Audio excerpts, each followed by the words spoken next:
KBS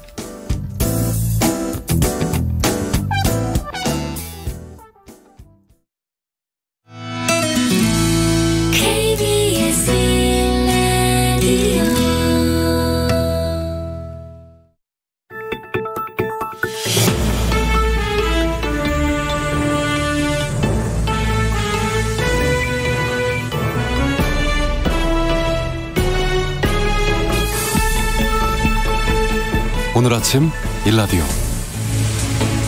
안녕하세요. 아나운서 김재웅입니다. 바쁜 농어촌 생활에 경운기만한 운송수단도 없는데요. 바로 이 경운기가 요즘 화제입니다. 영화 매드맥스를 패러디해서 만든 머드맥스란 이름의 한국관광공사 홍보 영상 얘기인데요. 조회수 1,800만 회를 넘겼습니다. 전 세계에서 1,800만 번 넘게 이 영상을 봤다는 건데요. 영상 속에 등장하는 서산 어르신 바지락 부대의 갯벌 경운기 질주 정말 박진감이 넘치고요. 힘찬 힙합 리듬과 함께 어우러지면서 세계인의 시선을 사로잡았습니다.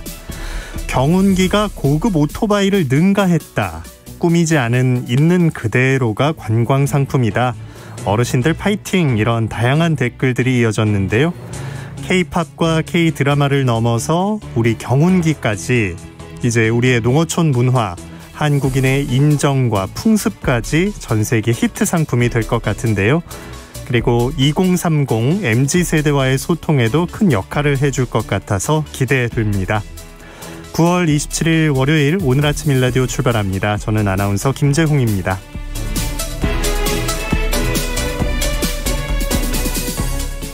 오늘 아침 일라디오 여러분과 함께하는 시간입니다.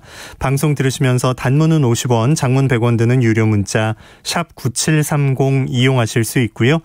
유튜브에서 KBS 일라디오 공식 채널 검색해서 들어오시면 채팅창도 마련되어 있습니다. KBS 라디오 콩으로 접속하신 분들 중에서는 일라디오 채널 화면 하단에 있는 캠코더 그림 눌러보시죠. 보이는 라디오로 스튜디오 안의 모습 보면서 방송을 함께하실 수 있습니다.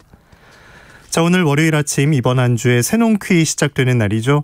오늘부터 목요일까지 나가는 문제들을 잘 들어보시고요. 정답 보내주시면 됩니다. 정답과 선물 받으실 분들은 매주 금요일에 알려드리고 있습니다. 자, 이번 주 새농퀴 첫 번째 힌트를 지금 드립니다.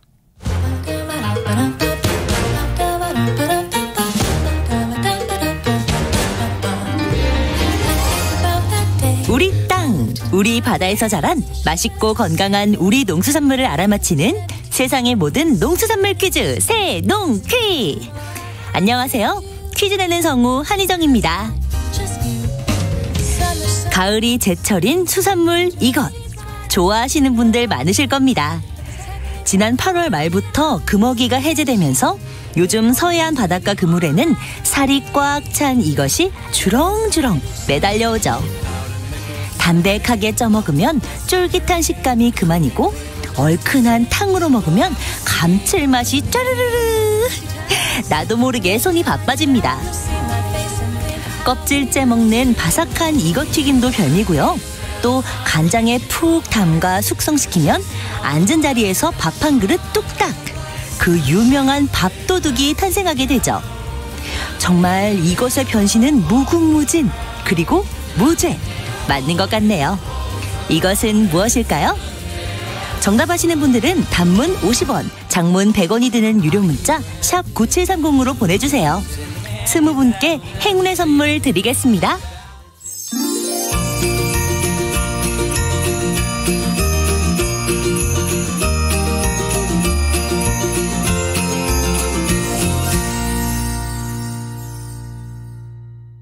한 주간 농가에서 알아둬야 할 주요 농작업 정보 전합니다. 농촌진흥청 농촌지원국 김용길 농업기술전문위원과 함께합니다. 안녕하십니까? 예, 안녕하십니까? 네, 누에고치의 추출물이 뼈 재생에 도움이 된다는 사실을 밝혀냈다고요? 예. 농촌진흥청은 누에고치에 들어있는 실크 세라신이라는 물질이 뼈 재생에 도움을 준다는 것을 과학적으로 입증했습니다. 당뇨병으로 뼈 건강에 이상이 생긴 실험 동물을 대상으로 누에고치에서 추출한 세라신을 발라준 결과 뼈 부피는 세라신을 처리하지 않은 실험군보다 3배나 증가를 했고 뼈의 생성률은 대조군보다 6.6배나 증가한 것으로 나타났습니다. 이번 연구는 특정 구조를 가진 실크세라신이 뼈 형성에 도움을 준다는 것을 밝혀낸 것으로 잇몸뼈에 제한되지 않고 활용 범위를 확대할 수 있다는 점을 입증함으로써 활용 가능성이 매우 클 것으로 기대가 됩니다. 이번 연구 결과는 특허 출원을 했고요. SCI 국제학술지에도 게재가 돼서 앞으로 뇌고체의 활용도를 높일 것으로 보여 국내 양장산업 발전에 도움이 될 것으로 기대가 됩니다. 네. 자, 추분 지나고 이제 가을 하늘이 부쩍 높아진 느낌인데 이번 주 농업 기상 전망 어떨까요? 지난주 추석과 이제 추분 절기를 지나면서 일교차가 큰 전형적인 이제 가을 날씨를 보이고 있어서 결실기에 접어든 농작물이 알차게 연근은 좋은 조건의 날씨를 보이고 있습니다.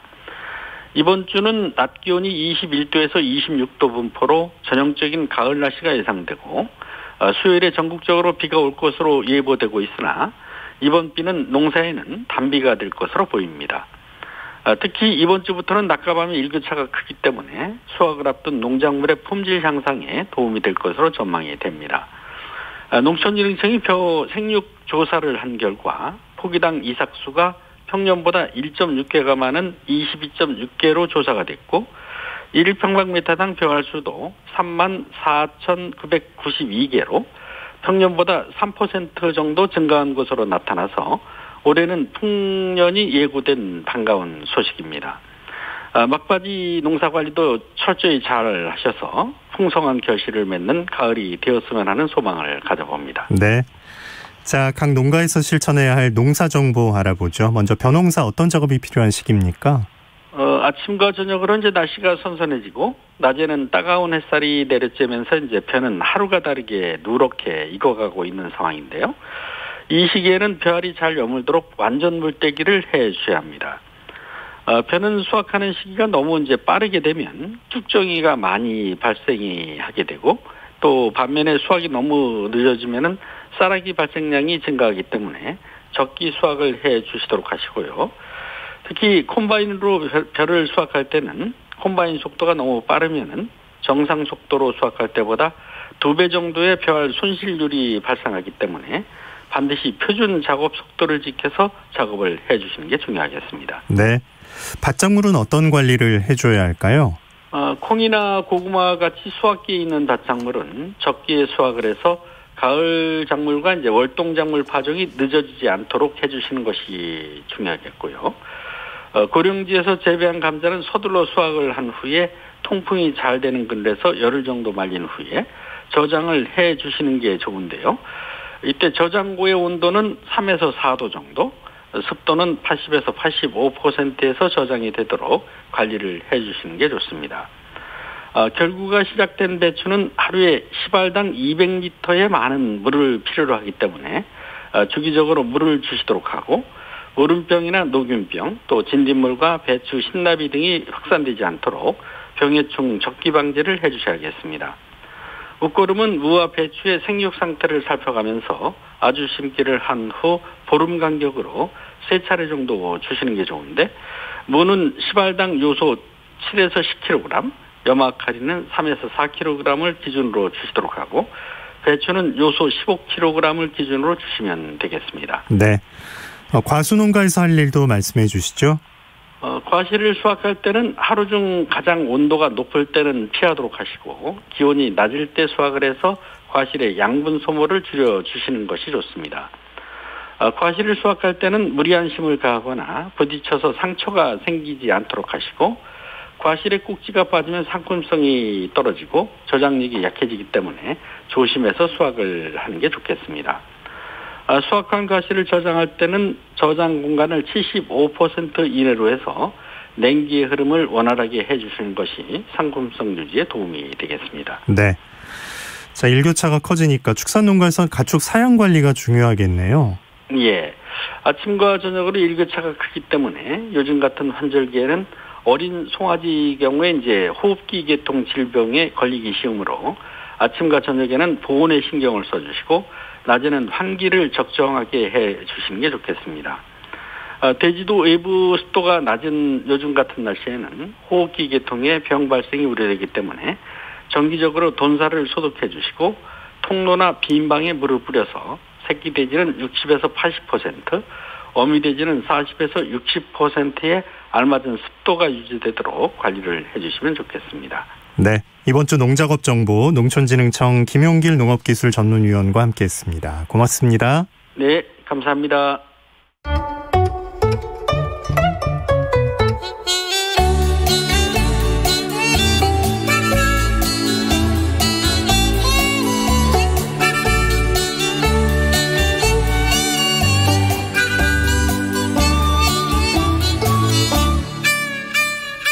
월요일로 자리를 옮긴 쉽고 재미있는 우리 품종 이야기. 봄꽃 하면 유채꽃을 빼놓을 수 없는데요. 봄에는 꽃으로 즐겼다면 식용유 형태로 만들어진 유채유는 사시사철 즐길 수 있습니다. 식용 유채유 생산에 적합한 유채 품종이 개발돼서 농가에 보급되고 있는데요. 오늘은 식용유 생산용 유채인 황운에 대해서 자세히 알아봅니다. 농촌진흥청 바이오에너지 작물연구소의 김광수 연구사 전화 연결합니다. 안녕하십니까? 네, 안녕하세요. 네, 반갑습니다. 연구사입니다. 반갑습니다. 네. 자, 유채라는 건 본래 어떤 식물인지 설명을 먼저 부탁드릴게요. 예, 유채에 대해서 간단하게 설명드리겠습니다. 유채는 한문으로 기름 유자와 나물 채자를 사용하는데요. 이름 그대로 식용유 생산과 나물용 채소를 얻기 위해서 재배되고 있습니다. 우리나라에서는 주로 유채를 경관 목적으로 많이 재배하고 있고요. 꿀벌 사육 농가에서 밀원식물로도 재배하고 있습니다. 최근에는 유채 생산을 목적으로 한 재배가 점차적으로 증가하고 있는 추세입니다. 네. 유채 꽃축제가 많이 열리잖아요. 우리나라의 네네. 재배 면적은 어느 정도나 될까요? 유채 재배, 우리나라 유채 재배는 1970년대 말까지만 해도 식용유 생산을 위해서 약 3만 헥타 정도까지 재배가 됐었는데요. 하지만 외국으로부터 값싼 콩기름과 같은 식용유가 대량으로 수입되면서 유채의 경제성이 낮아져 있고 따라서 재배 면적이 급격하게 감소하였습니다. 2000년대 초에는 제주도 등 일부 지역에서만 경관용으로 약 1000헥타 정도만 재배가 될 정도로 재배 면적이 급격하게 줄었습니다.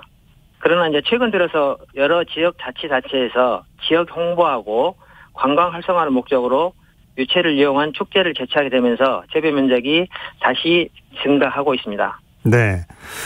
유채 꽃밭에 가면 참 사진 찍고 추억으로 남기기 좋은데 그 후에 네. 그 유채는 어떻게 되나요? 예. 청취자분들도 한 번쯤은 유채 축제에 다녀오신 경험이 있을 것 같은데요. 유채 꽃이 지고 난 뒤에는 정자를 수확하지 않고 유채 꽃밭을 그대로 갈아 엎어버리거든요. 이런 사실을 아시는 분들이 그렇게 많지는 않을 겁니다. 이렇게 경관용으로 재배한 유채는 정자를 수확하지 않기 때문에 유채유 생산이 불가능하였고 따라서 재배 농가의 소득 향상에는 큰 도움이 되지 않았습니다. 그래서 농촌진흥청에서는 이렇게 꽃만 보고 버려지는 유채의 활용 방안을 모색하여 농가 소득을 높이기 위해서 국내에서 육성한 유채 품종을 재배하고 경관으로 이용한 뒤에 유채 정자를 수확하여서 유채유를 생산하는 방법에 대해서 연구를 하고 있습니다. 네. 그러면 그 기름 생산에 적합한 품종 어떤 건가요? 예, 황운이라고 하는 품종인데요. 이름 그대로 꽃이 피면은 노란 구름을 연상시킬 만큼 꽃도 크고 네. 대화 기간이 길어서요. 경관용으로도 적합하지만 유채 기름 성분 중 우리 몸에 좋은 불포화지방산이 있습니다. 올레산이라고 하는 불포화지방산인데요. 올레산 함량이 69% 이상 함유되어 있어서 식용유 생산용으로도 적합한 품종입니다. 현재 황운은 우리나라에서 재배되고 있는 유채 중 50% 이상을 차지할 만큼 인기가 많은 품종입니다. 그렇군요. 네. 이전 품종과 비교해서 우수한 점은 또 뭐가 있습니까? 예, 이 황운은 저속성 품종입니다. 기존의 유채 품종보다 수확 시기가 한 4 내지 5일 정도 빠르고요. 논에서 재배할 때 벼와의 이모작이 가능합니다. 또한 내 도복성이 강해서 결실기에 넘어짐이 적고요. 따라서 기계 수확에 아주 적합한 품종입니다. 몸에 좋은 단일 불포화 지방산인 올레산 함량이 높으며 종실 수량이 다른 품종에 비해서 많은 특징을 가지고 있습니다. 네. 2015년에 품종 등록을 한 건데 최근에도 네네. 또 새로운 품종 개발도 계속 이어지고 있었다면서요? 예, 맞습니다. 유채꽃 하면 일반적으로 노란색이죠. 그래서 유채꽃 색을 다양하게 시키기 위해서 하얀색 꽃이 피는 새얀이라고 하는 경관용 품종을 개발하였습니다. 새얀은 하얀색 꽃이 피기 때문에 경관용 재배단지에서 기존의 노란색 유채와 조합하여서 글자나 각종 문양을 만들어 경관 효과를 높이는 데 활용하고 있고요. 또 다른 품종은 유려라고 하는 품종입니다. 아름다울 유자, 기름 유자를 쓰는데요. 유려라고 하는 품종인데 몸에 좋은 지방산인 올레산 함량이 74% 이상으로 높아서 올레산 함량만 비교하면은 올리브유와 비쌀 정도로 많아서 고급 식용유 생산에 적합한 품종입니다. 유려는 농민들께서 빨리 정자를 공급해달라는 요구가 많아서 아직 품종 출원 중이지만 작년부터 정자를 조기에 공급하고 있습니다. 또 유려가 인기가 높아지겠네요. 네네. 우리가 쓰는 식용유 대부분이 또 수입이잖아요. 네네, 맞습니다. 그래서 이제 국내에서 일부 생산되는 소량의 참기름하고 들기름을 제외하고 나서 콩기름이나 그다음에 유채기름, 해바라기 기름 등 우리가 먹고 있는 식용유 대부분 거의 전량을 외국에서 수입하고 있거든요. 네. 그래서 2019년 수입된 식용유 양이 약 133만 톤 정도이고요. 수입 금액이 11억 달러 정도 되니까 우리나라 돈으로는 약 1조 2천억 정도가 식용유 수입에 소요가 됐고요. 그중에 카놀라유 수입량이 약 16만 톤 정도 되고요. 금액으로는 1,400억이 넘는 수입 비용이 발생하였습니다. 이 카놀라유만 하더라도 식용유 수입액의 약 12% 정도를 차지하고 있는데요. 혹시 카놀라유가 어떤 기름인지 아시나요? 카놀라요? 그냥 카놀라라고만 생각을 했는데 어떤 거죠? 예. 그래서 실제로 이제 카놀라유가 바로 유채유인데요. 그 캐나다에서 재배되고 생산된 유채 정자를 착유해서 만든 식용유가 바로 카놀라유라고 하는 상표명으로 판매되고 있습니다. 그래서 카놀라유가 유채라고 생각하시면 되겠습니다. 그랬군요. 네. 네네. 그럼 우리가 지금 식용유 생산을 위해서 재배하는 유채는 어디서 많이 기르고 또 면적이 얼마나 되나요? 예. 주로 전남이나 전북, 경남 등 남부지방에서 유채를 많이 재배하고 있고요. 그중에 전라남도에서는 영암군, 해남군, 나주시 등지에서 올해 약 600헥타 정도가 재배됐고요. 내년에는 한 800헥타 이상으로 늘어날 것 같습니다. 네. 우리 유채유, 캐나다 수입 카놀라와 비교하면 어떤 차이점이 있습니까? 예, 차이점이 있는데요. 시중에서 판매되는 대부분의 유채유는 캐나다 등 외국에서 재배된 유채 정자를 착유한 기름입니다. 그래서 이렇게 수입된 유채유는 거의 다 GMO, 즉 유전자 변형 유채를 이용하여 생산하고 있고요. 네. 그런데 우리나라에서 재배되는 유채는 유전자 변형시키지 않는 품종이기 때문에 무엇보다도 착유에 이용된 유채 정자가 국내에서 됐기 때문에 유채유가 신선하고 기능 성분이 풍부하고 안전한 식용유라고 할 수 있겠습니다. 그렇죠. 네. 우리 유채유는 지금 어떤 식으로 소비가 되고 있죠? 실제로 아직까지는 유채 재배 면적이 그렇게 많지는 않아서 유채유 생산량이 적고요. 따라서 국내산 유채유를 쉽게 접할 수는 없을 겁니다. 그렇지만 일부는 이제 온라인이나 청협 등의 유통망을 통해서 판매하고 있고요. 올해는 전라남도에서 유채유 생산자와 MOU를 체결해서 올 가을부터 초등학교 등 일부 학교에 급식용으로 유채유를 공급할 예정입니다. 네. 자, 유채 기름의 장점으로는 뭘 들 수 있을까요? 모든 기름과 마찬가지로 유채 기름도 여러 가지 지방산으로 구성되어 있는데요. 품질 개량이 되지 않는 제일동 유채 같은 경우에는 심장병을 유발할 수 있는 불량 지방산인 에르쿠산이라고 하는 지방산이 있습니다. 이게 많이 함유되어 있어서 실제로 식용으로는 적합하지는 않습니다. 그렇지만 이제 최근에 육종된 품질이 개량된 국내산 유채 품종들은 불량 지방산인 에르쿠산이 전혀 없으며 오메가3, 오메가6, 오메가9과 같은 몸에 좋은 지방산이 고루 함유되어 있어서 건강에도 유익한 기름입니다. 네. 앞으로 수입산 말고 우리 유채씨유를 더 가까이서 접할 날이 멀지 않은 것 같네요.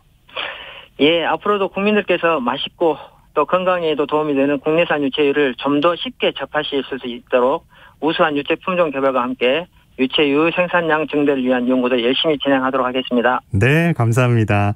쉽고 재미있는 우리 품종 이야기 농촌진흥청 바이오에너지 작물연구소 김광수 박사와 함께 고급 식용유 생산용 유채에 대해서 알아봤습니다. 고맙습니다. 네, 감사합니다.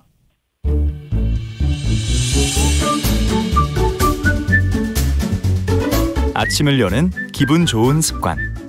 KBS 오늘 아침 1라디오.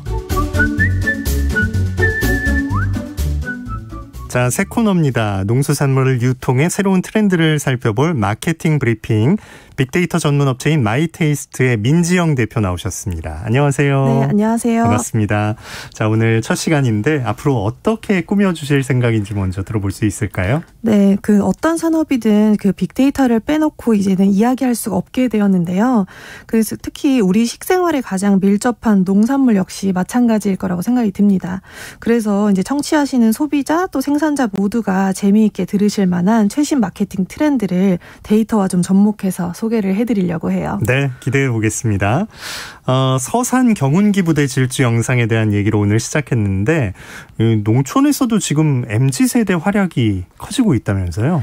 네, 오늘은 MZ세대의 농업 트렌드에 대해서 얘기를 나눌 텐데요. 네. 신기술을 적용한 농법이나 늘어나는 젊은 농부들 등 농사도 많이 젊어지고 있습니다.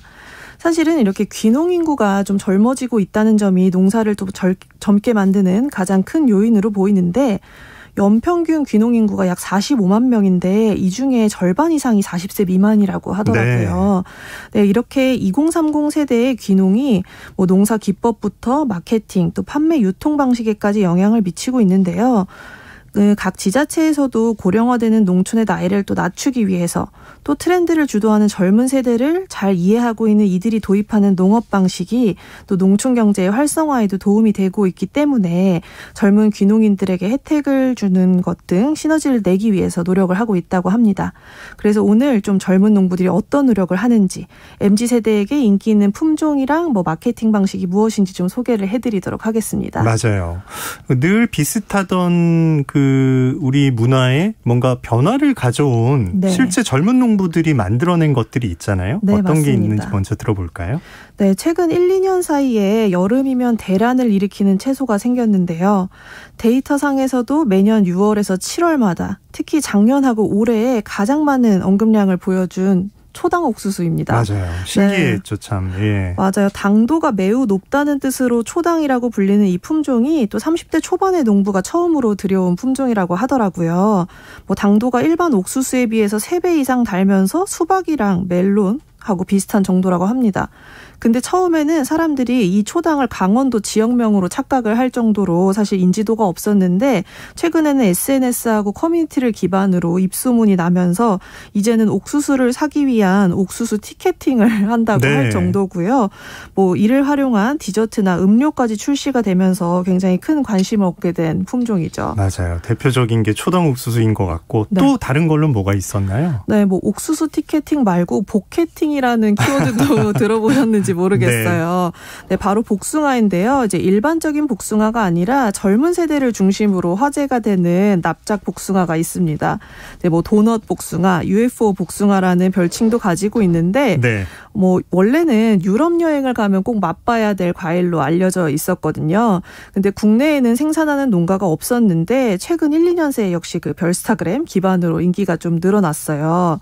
근데 이게 코로나 시대하고 맞물려서 해외로 가지 못하는 이 젊은 세대들이 예전 여행에서 먹었던 음식들을 그리워하면서 이런 납작 복숭아에 대한 추억을 공유하는 데이터가 굉장히 많았는데 네. 이 품종을 젊은 농부들이 SNS나 온라인을 통해서 홍보를 하고 주문을 받기 시작해서 이렇게 이 복캐팅을 하면 5분 안에 완판이 되는 등 좀 큰 인기를 얻고 있다고 하거든요. 이야, 네. 그래서 이제 이 코로나 시대의 인기 과일 또 물건 하나를 사거나 먹더라도 흔치 않은 이런 자랑할 만한 아이템을 고르는 2030 세대의 생각을 이렇게 좀 같은 세대인 젊은 농부들이 새로운 품종에 좀 잘 반영을 하지 않았나 이런 생각이 들더라고요. 야, 빠르게 읽어내고 또 내가 그걸 만들어서 판매까지 한다 이런 건데 네네.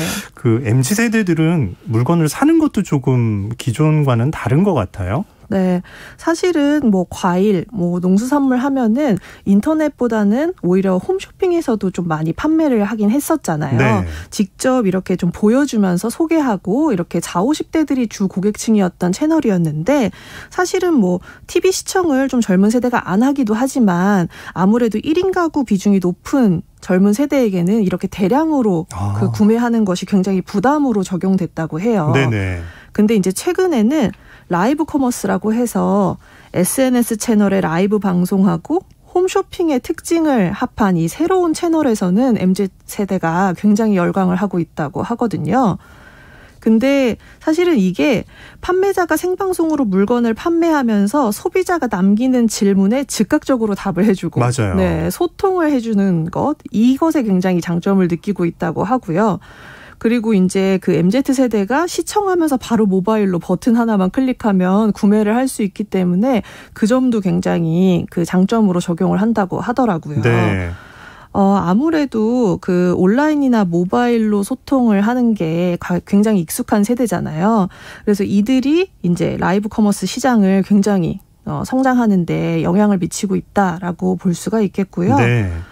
뭐 농사 콘텐츠를 가지고 방송을 하는 농튜브의 인기가 증가한 이유도 직접 농부들과 소통을 하면서 저렴한 가격에 직거래도 가능하기 때문에 관심이 매우 높아졌다고 하거든요. 네. 그래서 아무래도 이렇게 좀 비대면 시대에 2030 세대 이런 고객을 새로 만날 수 있는 창구가 라이브 커머스나 이런 농튜브 채널이 되지 않을까 생각이 듭니다. 네.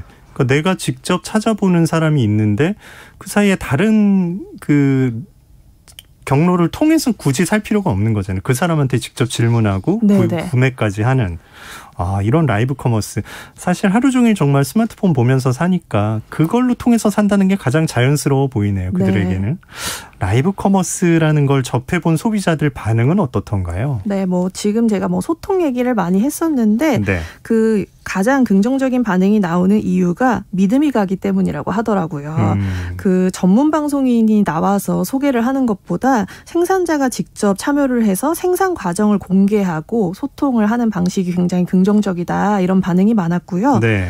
그리고 또 젊은 세대들은 농사를 좀 경험해보지 못한 사람들이 많잖아요. 그래서 이들에게는 이 생산 과정, 이 농사 이야기가 굉장히 신선한 소재로 다가온다고 하더라고요. 네. 그리고 궁금한 점을 바로바로 해결할 수 있다 보니까 편리하고 또 품질을 보장해 주는 것 같아서 신뢰가 간다. 그래서 최근에 이제 그 과일이 좀 사실은 라이브 커머스에서 많이 나오는데 수산물이나 육류로 좀 아이템이 확장됐으면 좋겠다 이런 이야기들도 있고요. 그래도 여전히 조금 이제 뭐 실물을 좀 보지 못한다. 여기에서 조금 불안감을 느끼는 분들도 있기는 했는데 뭐 온라인이나 방송 역시 마찬가지잖아요. 사실. 그건 그렇네요. 네. 예. 그래서 좋은 상품만 보여주다가 막상 받아보면 별로인 경험이 있었다는 걸 좀 공유를 하면서 아직은 그래도 직접 보고 사는 게 마음이 편하다. 이런 얘기가 있어가지고 조금 그런 것들을 보완하는 것을 생각해봐야 되지 않을까. 라는 걸 생각이 들었고요. 네. 또 그래서 최근에는 이걸 이용해서 오히려 상처가 생겨서 상품 가치가 떨어진 농산품만 판매하는 회사가 생겨서 이게 또 MZ세대를 중심으로 입소문이 또 늘어나고 있다고 해요. 야, 이건 인식의 전환이네요, 정말. 네. 출발 자체가 이건 어차피 상처가 있을 거야 라고 사는 거니까 네네. 깨끗한 게 오면 오히려 기분은 더 좋겠네요. 네, 맞습니다. 네. 사실은 이렇게 이게 못난이 과일, 또 못난이 채소라고 불리는 이 상품들이 뭐 외관만 조금 문제가 있을 뿐이지 뭐 맛에는 이상이 없는 제품들이고요. 근데 이제 아무래도 상처가 생기면 상품 가치가 떨어진다고 보통 인식을 하잖아요. 그래서 이렇게 좀 버릴 수밖에 없어진 농산물을 저렴한 가격으로 구매할 수 있다는 점을 좀 장점으로 꼽더라고요. 그리고 또 한 가지 더 MZ세대의 가치 소비를 좀 마케팅에 접목을 시켰는데 네, 사실 뭐 가치 소비라는 거는 내 가치관에 부합하는 기업의 제품은 비싸더라도 구매하거나 네, 혹은 뭐 갑질 논란이나 인종차별과 같이 좀 그런 가치관과 반대되는 행동을 한 기업은 또 불매운동을 하는 것 네, 이런 거를 이제 이야기하는데 특히 이런 못난이 과일이나 못난이 채소는 지속 가능성 지구 환경을 보호하는 데 앞장서는 네, 그런 트렌드를 보여주고 있어서 관심이 매우 높다고 하더라고요. 맞아요. 이제 미래를 살아가야 할 세대니까 관심도 더 높을 거예요. 네, 예. 네. 그 양 많은 것들을 이런 식으로 또 소화를 다 해주고 있네요. 네, 네. 구독 서비스에 대한 관심도 높지 않나요? 네, 맞아요. 사실은 뭐 모바일 컨텐츠, 뭐 커머스 플랫폼뿐만 아니라 요즘에는 매일 갈아입을 옷까지 구독해주는 서비스가 나올 네. 만큼 뭐 너무 종류가 다양해지고 있는데요. 아직까지 조금 활성화된 건 아니지만 과일이나 채소를 정기 구독하는 서비스 역시 좀 증가를 하는 추세이고요. MZ세대가 나의 건강을 좀 이들이 대신 고려해주고 나의 건강에 맞는 제품들을 보내준다. 이런 점에서 구독 서비스에 굉장히 열광을 하고 있더라고요. 네. 네, 그리고 또 이제 익숙하지만 또 접하기 어려웠던 과일이나 채소를 소개받고 배송받으면서 좀 그 새로운 경험을 해볼 수 있다는 네. 점도 구독 서비스의 장점이라고 꼽고 있었습니다. 네.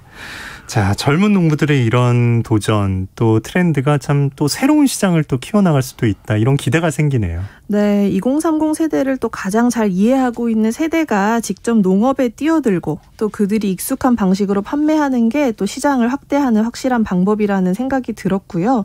또 이들이 남기는 데이터들을 가지고 소통하면서 또 더 좋은 제품을 판매하고 뭐 생산할 수 있다는 점에서 굉장히 좀 긍정적으로 저도 바라봤고 또 선배 농부들에게도 이런 트렌드를 공유하면서 또 농촌을 활기차게 만드는 데 기여하고 있다는 점이 굉장히 좋아 보였습니다. 네. 우리 어르신들이 또 좀 뚝심이 있는 것처럼 보여도 이런 것도 받아들이시거든요. 네, 어떻게 새롭게 문화가 바뀔지 기대가 됩니다. 오늘 마케팅 브리핑 마이테이스트의 민지영 대표와 함께했습니다. 고맙습니다. 네, 감사합니다. 자, 오늘 날씨 알아봅니다. 오늘 전국이 다소 흐리겠습니다. 아침 기온은 19도 안팎으로 어제보다는 낮게 출발했는데요. 낮 기온 역시 전국이 25도 내외로 선선하겠습니다. 서울은 24도, 대전, 대구 25도, 광주 26도가 되겠습니다. 영남 해안은 아침까지 약한 비나 빗방울이 떨어지겠고요. 내일 오후부터는 서해상에서 먹구름이 다가오면서 밤이 되면 서울 등 중북부 지역엔 비가 내리겠습니다. 수요일인 모레 전국 대부분 지역에 비가 내릴 전망입니다. 당분간 제주 해안과 전남 남해안에 너울성 파도가 높게 일 거라고 하니까요. 시설물 관리에 각별히 신경 써주셔야겠습니다. 오늘 아침 일라디오 듣고 계십니다. 지금 시각은 6시 46분입니다.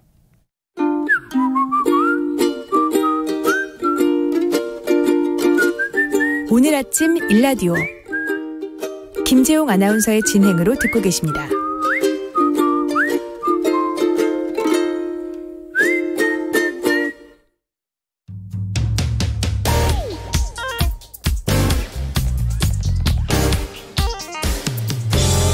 오늘 아침 뉴스 브리핑 정상근 기자와 함께합니다. 안녕하십니까? 안녕하십니까? 네, 주말 사이에 코로나19 상황 어땠는지 먼저 알아볼까요?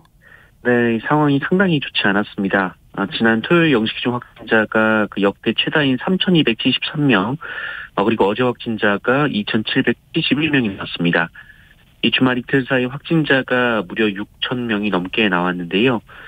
확진자 수가 크게 늘어난 것은 검사 건수 자체가 증가한 것이 원인으로 보입니다.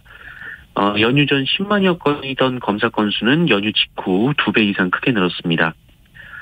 임시 선별진료소가 늘어나면서 주말 검사 건수도 늘어났는데요. 지난 토요일도 검사 건수가 16만여 건에 달했다고 합니다. 때문에 이 주말 검사 건수 감소 영향을 받는 오늘도 확진자 수는 2,000명대 중반에 달할 것으로 보입니다. 문제는 최근 이동량이 크게 늘었고 또 추석 연휴 여파가 본격적으로 영향을 미칠 것이라는 겁니다. 이 방역당국은 추석 연휴 기간의 잠복기를 고려할 때 향후 1, 2주를 최대 고비로 보고 있고요. 특히 이번 주 이 방역 상황이 단계적 일상 회복의 출발점을 결정하게 된다며 고향을 방문했거나 여행을 다녀온 분들은 꼭 코로나19 진단검사를 받아달라고 당부했습니다. 네, 4분기 백신 접종 계획이 오늘 나올 예정이라고요? 네, 어제까지 우리나라 백신 1차 접종률은 74%, 접종 완료율은 45% 수준입니다. 네, 정부는 최근 확진자 10명 중 8명은 미접종자이거나 백신 접종을 완료하지 않았다면서 이 접종 속도를 높인다라는 방침입니다. 특히 다음 달부터는 1, 2차 접종 간격을 단축해서 예방접종 완료율을 더욱더 높여나간다라는 계획인데요. 특히 오늘 그 우선 접종 대상 연령층이 12살에서 17살 연령층까지 확대가 될 것으로 보입니다. 최근 10대 확진자가 크게 늘고 있는데요. 지난달 예방접종 전문위원회는 소아청소년층의 예방접종을 권고했고 이미 미국과 유럽연합 국가 중 덴마크, 스페인, 프랑스 등이 해당 연령대의 접종을 시행하고 있습니다. 또 임신부도 접종 대상에 포함될 것으로 예상이 되고 있습니다. 네. 아울러 60살 이상의 의료진 등 60살 이상과 의료진 등 이 고위험군에 대한 추가 접종, 이른바 부스터샷도 곧 시작할 것으로 보입니다. 네. 자, 더불어민주당의 호남 경선 결과가 다 나왔죠? 네, 일단 지난 토요일 치러진 광주 전남 경선은 이낙연 후보가 이겼습니다. 국회의원직을 사퇴하며 호남 경선에 4월을 걸어온 이낙연 후보는 광주 전남에서 47.1%를 기록했는데요. 46.9%를 기록한 2위 이재명 후보와는 불과 122표 0.17%포인트 차였습니다. 이낙연 후보 측은 희망의 불씨를 발견했다라는 입장이었는데 그런데 어제 치러진 전북 경선에서 이재명 후보가 다시 압승을 거뒀습니다. 이재명 후보는 54.5%를 기록해서 38.4%를 기록한 이낙연 후보에 크게 앞섰는데요. 전북의 승리로 이재명 후보의 누적 득표율은 53%까지 올라갔고 2위 이낙연 후보와의 득표 차이도 12만 표 가깝게 벌렸습니다. 한편 김두관 후보는 전북 경선 직후 후보직을 사퇴하면서 이재명 후보에 대한 지지를 선언했습니다. 김두관 후보는 원팀으로 단결해 반드시 민주정부를 세워야 한다라면서 대한민국의 산적한 과제를 시행할 적임자는 이재명 후보라고 밝혔습니다. 네. 화천대유 관련 논란은 국민의힘 쪽으로 지금 튀었네요. 네, 대장동 개발 특혜 의혹과 관련해서 국민의힘 곽상도 의원의 아들이 화천대유를 그만두면서 퇴직금으로 50억 원을 받은 사실이 드러나 논란이 됐습니다. 곽상도 의원의 아들 광모 씨는 대학을 졸업한 2015년 화천대유에 입사를 했고 6년간 일했는데요. 이 사실이 알려지자 곽상도 의원 측은 아들은 공개 채용을 통해 입사했다라면서 월급도 200에서 300만 원 정도에 불과했다라며 이 특혜 의혹을 부인했습니다. 그런데 월급 200~300만 원을 받고 6년을 일했는데 퇴직금을 50억 원이나 받은 건데요. 논란이 되자 곽상도 의원은 이재명 지사의 성남시가 화천대유가 큰 돈을 벌게 했고 화천대유가 감당할 수 있는 돈을 준 것이다라고 말했습니다. 또한 곽상도 의원의 아들도 이 과중한 업무로 이명과 어지럼증이 생겼고 회사가 이를 인정해서 성과급과 위로금을 지급한 것이다라면서 정당하게 받은 돈이다라고 주장했습니다. 하지만 화천대유의 지난 6년치 감사보고서를 보면 화천대유가 직원들에게 주기 위해 적립한 퇴직금이 14억 원에 불과했습니다. 그런데 곽상도 의원 아들 한 명이 50억 원을 받아간 셈인데요. 화천대유 측은 내부 절차를 거쳐 합법적으로 지급했다라고 주장하고 있습니다만 민주당은 뇌물이라고 비판을 하고 있고 곽상도 의원은 국민의힘을 탈당했습니다. 네. 자, 국민의힘은 어제 3차 토론회를 열었죠? 네, 국민의힘 대선 주자 토론회가 어제도 열렸습니다. 후보들은 화천대유 사건에 대한 특검을 한 목소리로 주장했는데 후보들 간의 갈등도 첨예하게 펼쳐졌습니다. 일단 윤석열 후보와 홍준표 후보는 작게 501호를 두고 논쟁을 벌였는데요. 홍준표 후보가 작게 501호가 발동되면 대통령은 무엇을 제일 먼저 해야 하나라고 질문하자 윤석열 후보가 글쎄요 한번 설명해달라라고 답을 했습니다. 앞서 작게 501호를 아느냐라는 첫 물음에는 안다라고 답을 하고 남침이나 비상시에 발동되는 것이라고 말끝을 흐리기도 했는데요. 이에 홍준표 후보는 작게 501호는 한미연합사령부가 만든 전시 상황에서의 대북 계획이라면서 발동이 되면 대통령이 무엇을 해야 하는지는 굉장히 중요한 문제라고 지적했습니다. 이에 윤석열 전 총장은 본인이 대통령이 되면 미국 대통령과 가장 먼저 통화하겠다라고 답을 했습니다. 한편 윤석열 후보와 유승민 후보는 박근혜 전 대통령 사면을 두고 공방을 주고받았는데요. 유승민 후보가 박근혜 전 대통령에 대한 사면 입장을 묻자 윤석열 후보가 고생하셨으니 댁에 돌아가시게 해야 한다라고 답을 했는데 이에 유승민 후보가 45년형을 구형해놓고 사면해야 한다는 것은 모순이다 이렇게 주장하기도 했습니다. 네. 자, 오늘 국회는 언론중재법 개정안을 놓고 충돌할 것으로 보이죠? 네, 언론중재법 개정안을 논의한 여야 8인 협의체가 마지막 회의에서도 끝내 합의에 이르지 못했습니다. 11차례 회의에도 핵심 쟁점인 징벌적 손해배상 제도와 기사 열람 차단 청구권 도입을 두고 의견이 갈렸는데요. 민주당은 찬성, 국민의힘은 반대였습니다. 결국 8인 협의체는 이견을 좁히지 못하고 해산한 뒤 공을 원내 지도부를 넘겼는데요. 민주당은 징벌적 손해배상 액수를 손해액의 최대 5배에서 3배로 낮췄고 또 포털기사 노출을 막는 열람 차단 청구권의 대상은 사생활 핵심 영역을 침해할 것으로 한정하는 수정안을 냈습니다. 그리고 징벌적 손해배상의 근거가 되는 고의 중과실 추정 조항도 삭제를 했습니다. 민주당으로서는 한 달 동안 합의에 노력해왔다는 점을 들어서 예고대로 오늘 본회의에 수정안을 상정할 가능성이 있는데요. 이 경우 국민의힘은 무제한 토론, 필리버스터를 신청하는 등 국회가 다시 극한대치 상황에 빠질 수도 있습니다. 다만 문재인 대통령도 충분한 검토가 필요하다라고 밝혔고 또 국제사회가 반대 의견을 낸 만큼 이 추가 논의가 더 벌어질 가능성도 있습니다. 네. 자, 끝으로 테니스 얘기해보죠. 우리 선수가 남자 프로테니스 대회에서 우승한 거죠? 네, 권순우 선수인데요. 한국 테니스 역사에 큰 발자국을 남겼습니다. 한국 선수로는 18년 만에 이 남자 프로테니스 ATP 대회를 제패한 겁니다. 세계 랭킹 82위 권순우 선수는 65위인 그 호주의 더크워스 선수와 아스타나 오픈 결승에서 맞붙었는데요. 1세트 타이브레이크에서 6대3까지 뒤져서 세트 포인트에 몰렸는데 기적처럼 5포인트를 따내면서 1세트를 잡았습니다.